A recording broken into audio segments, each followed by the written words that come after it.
One of the first things you're going to run into when you start thinking about your miracle day and in this business that you may want to start is obstacles. You're going to run into obstacles, and you're going to start thinking of things like, well, I can't do that because I don't have the time, or I don't have the money, I don't have the network, I don't have the education, I don't have the experience, I don't have whatever it is, you don't have it.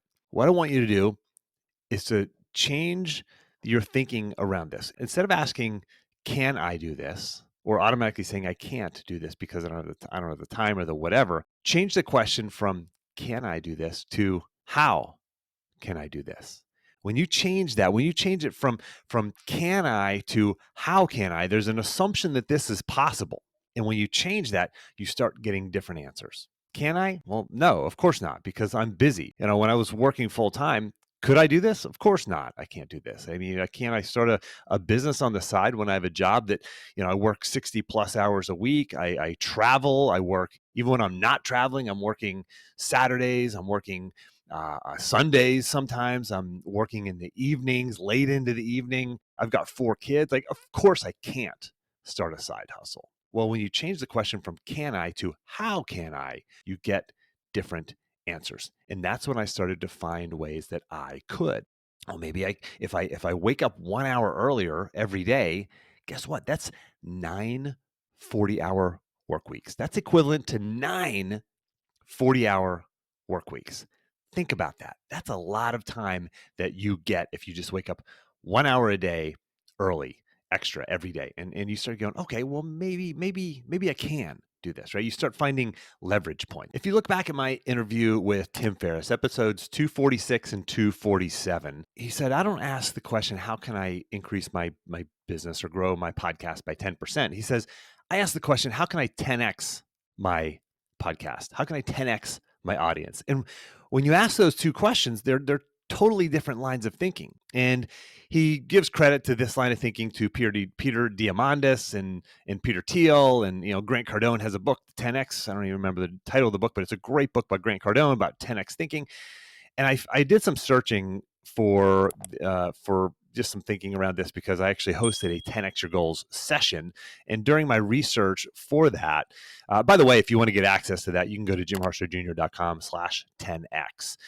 And Peter Diamandis said this, and this is straight from his blog. So I'm going to read you 3 quick bullet points from his blog. And this is around 10X thinking. He said, number 1 is when you try to do 10% better, you're putting yourself in direct competition with everyone else in your industry. And it's a competition that you're likely to lose.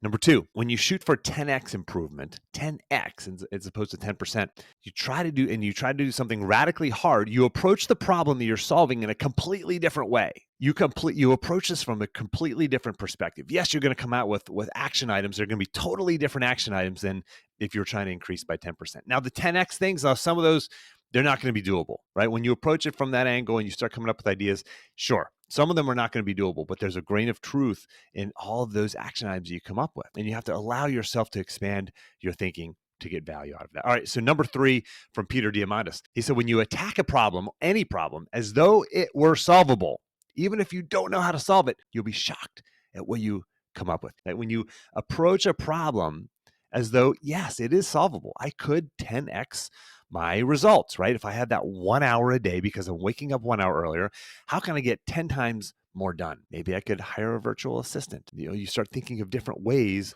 to get more done. All right, so that's number 3, asking 10X questions. And again, if you want to get access to the 10X session that I hosted, I did this initially with a bunch of clients, inner circle clients, and they loved it so much that I ran you may have seen it on social media and the emails that I send out, but I promoted this. This was a 10X session. It was only limited to 25 people. And actually, some of my clients who did the 10X session with me, they signed up again because they loved it so much. So I recommend checking that out, jimharshawjr.com/10X. I guarantee you'll break some limiting beliefs with that one.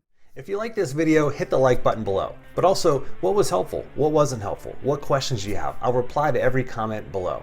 And if you actually want to get all of the notes, all of the quotes, all of the links, all of the action items from this entire episode, go to jimharshawjr.com/action and you can download the free PDF action plan. It'll give you all the notes, quotes, links, everything from the entire episode. You'll also get access to all of the action plans from all of my episodes of the Success Through Failure podcast. And if you want to learn how you can actually apply this learning to your life, figure out how you can start getting results now, you can actually sign up for a free one-time coaching call with me. Just go to jimharshawjr.com/apply. That's jimharshawjr.com/apply. It's a very quick, short application process. Find a time on my calendar, fill out the questionnaire, and you and I will have a conversation about how you can start getting results in your life by applying what you've learned. I look forward to talking to you.